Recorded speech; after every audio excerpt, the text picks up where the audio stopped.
York acid York acid کے اسباب. York acid کس چیز سے ہوتا ہے؟ یورک ایسڈ ہماری کس خوراک کھانے سے ہوتا ہے؟ یورک ایسڈ کی پہچان کیسے ہو سکتی ہے کہ یورک ایسڈ کا مسئلہ ہے؟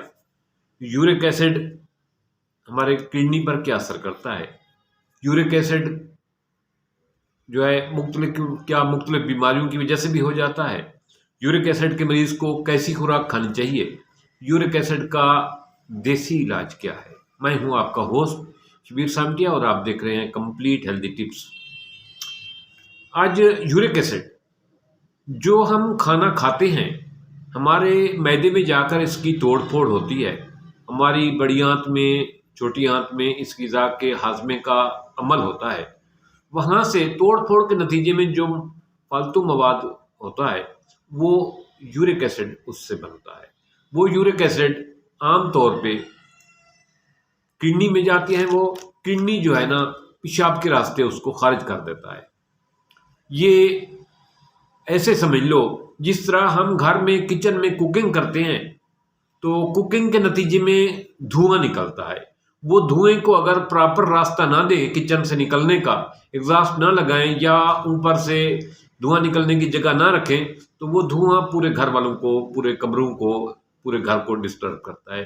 یورک ایسڈ ایسے سمجھ لو کہ ہمارا کھانا کھانے کے دوران، کھانا ہضم ہونے کے دوران، کھانے کی غذا کے توڑ پھوڑ کے نتیجے میں جو بنتا ہے یورک ایسڈ، وہ اگر اس کو پراپر راستہ خارج ہونے کا نہیں ملتا تو پھر وہ پوری باڈی میں سٹور ہو جاتا ہے. اب یہ یورک ایسڈ کیوں بنتا ہے؟ کچھ لوگوں میں یورک ایسڈ بننے کی وجہ ایک تو یہ ہے کہ بعض اوقات یورک ایسڈ زیادہ پیدا ہو رہا ہوتا ہے جتنا گردے اس کو کشید نہیں کر سکتے، خارج نہیں کر سکتے. زیادہ مقدار میں اگر کسی وجہ سے یہ پیدا ہونا شروع ہو جائے تو اس وجہ سے یہ مختلف جوڑوں میں سٹور ہونا شروع ہو جاتا ہے. یا ہم ایسی غذائیں کھا رہے ہوتے ہیں جس سے یورک ایسڈ زیادہ پیدا ہوتا ہے، جس سے جیسے سبز پتوں والی سبزیاں جیسے پالک، ساگ وغیرہ، اور اسی طرح دالیں، بڑا گوشت، یا ایسی مختلف ادویات جو یورک ایسڈ کو بڑھاوے کا سبب بنتی ہیں. مختلف بیماریاں، مختلف آدمی مختلف بیماریوں کا شکار ہو، اس کے دوران ان بیماریوں کی روک تھام کے لیے جو میڈیسن لیتا ہے، بعض اوقات اس میڈیسن کے سائیڈ ایفیکٹ سے بھی یورک ایسڈ بنتا ہے. اچھا، تو بعض اوقات وہ بیماریاں ڈائریکٹ یورک ایسڈ کو بڑھاوا دینے کا سبب بن رہی ہوتی ہیں. تو اس میں دالیں جو ہم کھاتے ہیں یہ بھی یورک ایسڈ کو بڑھاتی ہیں. تو یورک ایسڈ کے مریض کو سب سے پہلے تو یہ ہے کہ ایسے آدمی کو پانی کی مقدار زیادہ رکھنی چاہیے. آپ نے یہ نوٹ کیا ہوگا کہ یورک ایسڈ کا حملہ، یورک ایسڈ کا جو ہے اسباب یا یورک ایسڈ کا جو ہے شوٹ کرنا سردیوں میں زیادہ ہوتا ہے. اس کی وجہ یہ ہے کہ سردیوں میں ہم پانی کم پیتے ہیں.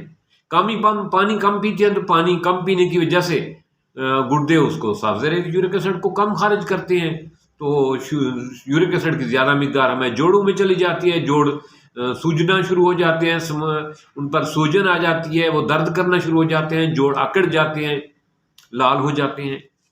تو ایک تو یہ ہے کہ ہمیں پانی کی مقدار کو بڑھانا ہے، چاہے سردیاں ہوں یا گرمیاں ہوں، پانی وافر مقدار میں پئیں تو اس سے یورک ایسڈ سٹور نہیں ہوگا، یورک ایسڈ کو کنٹرول کرنے میں مدد ملتی ہے.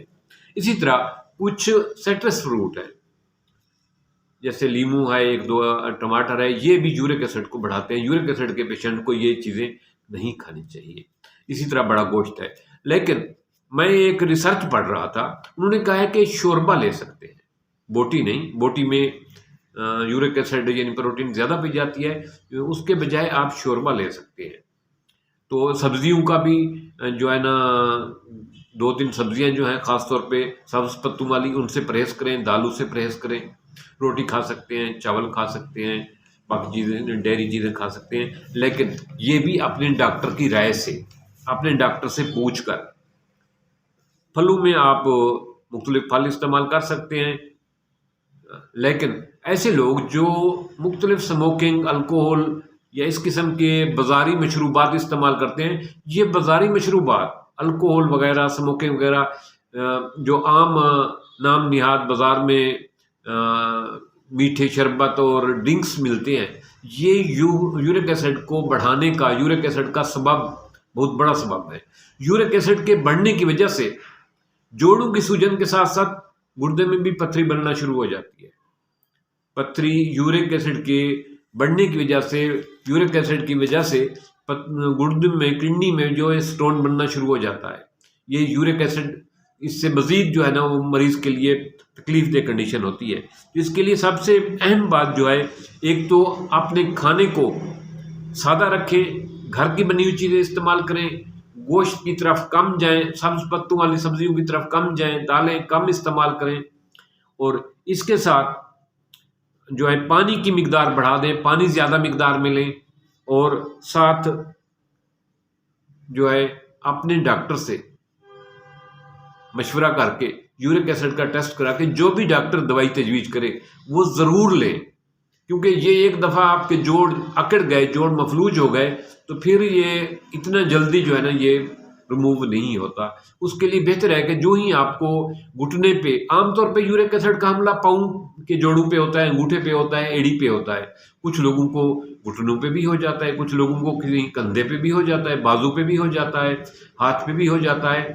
یہ جو وہ عام روٹین جو ہے وہ پاؤں کی طرف ہے، لیکن کہیں بھی ہو سکتا ہے، کوئی ہم اس کو فکس نہیں کر سکتے۔ یورک ایسڈ کی کئی اسباب ہیں، لیکن خدا نہ خواستہ اگر آپ کو کہیں بھی کوئی اس کا تھوڑا بہت سویلن یا درد یا اکڑاؤ محسوس ہوتا ہے تو فوری طور پہ آپ نے ڈاکٹر کو چیک کرائیں، یورک ایسڈ کا ٹیسٹ کروائیں، اور ڈاکٹر نے جو ہدایت دی ہیں، جو چیزیں ڈاکٹر نے روکی ہیں ان سے رک جائیں۔ جن چیزوں کا ڈاکٹر نے کہا ہے کہ اس کو کھائیں وہ خوب کھائیں۔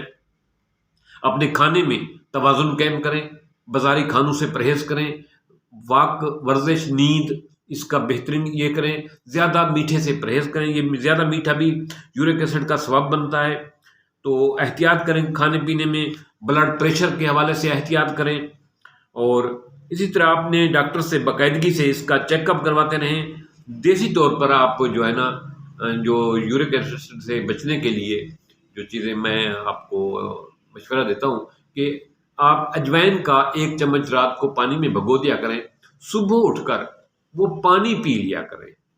اس سے یورک ایسڈ کو کم کرنے میں بہت مدد ملتی ہے، لیکن یہ چیز آپ متواتر 8 دن کیا کریں، پھر 2 دن چھوڑ دیا کریں، پھر 8 دن کیا کریں، پھر 2 دن چھوڑ دیا کریں، اس طریقے سے کریں کہ اس سے کچھ وقتی ریلیف ہے، پرماننٹ علاج ڈاکٹر کرے گا اس کا، یا آپ احتیاط سے کھانے پینے میں احتیاط کریں گے، اس سے ہوگا۔ یہ اجوائن والا بہترین ٹپس ہے، آزمودہ ہے، اور کافی سارے لوگوں کو اس سے فائدہ ہوا ہے۔ آپ یہ بھی اپلائی کریں اور اپنے ڈاکٹر کی ہدایات اور ادویات کو ضرور وہ کریں، اور یہ اگر آپ اس کا بر وقت علاج نہیں کرتے، بر وقت اس کے معاملے میں احتیاط نہیں کرتے تو یہ جوڑ مفلوج کر دیتا ہے، آدمی مزدوری کی طرف چلا جاتا ہے۔ تو اس سے بچنے کے لیے اگر آپ کے جوڑ میں کہیں سوجن ہے، درد ہے، اور اس کی بھی ایک اور نشانی یہ ہوتی ہے کہ وہ جگہ عام طور پہ لال بھی ہو جاتی ہے، ہیٹ بھی ہو جاتی ہے، تو آپ اس کو بغیر ٹائم ضائع کیے اپنے ہڈی کے ڈاکٹر، عام طور پہ جوڑوں کے ڈاکٹر یہ ڈیل کرتے ہیں، پٹھوں کے ڈاکٹر یہ ڈیل کرتے ہیں، ان کو جا کر یہ چیک اپ کروائیں، وہ آپ کو مناسب دوائی تجویز کرے گا، وہ بھی لیں، وہ جو احتیاطیں بتائیں وہ بھی کریں، اور ساتھ یہ جو میں نے بتایا ہے یہ بھی لیں۔ امید ہے کہ آپ کو میری آج کی ویڈیو پسند آئی ہوگی، معلوماتی، اور آپ اس سے بھرپور فائدہ اٹھائیں گے۔ اپنے کھانے پینے میں جو چیزیں میں نے کہی ہیں ان سے پرہیز کریں، بہت بہتر بات ہے۔ پانی کی ٹیک بڑھا دیں، پانی مناسب مقدار میں ضرور لیں۔ سردیاں ہیں، سردیوں میں پانی کم پیتے ہیں، جس کی وجہ سے یورک ایسڈ سردیوں میں زیادہ شوٹ کرتا ہے۔ تو اس کا یہ ہے کہ جب بھی پانی کہیں آپ کو نظر آئے تو ضرور 1 گلاس لے لیا کریں، اور اس ویڈیو کو دوسرے دوستوں کے ساتھ ضرور شیئر کرنا۔ تھینکس۔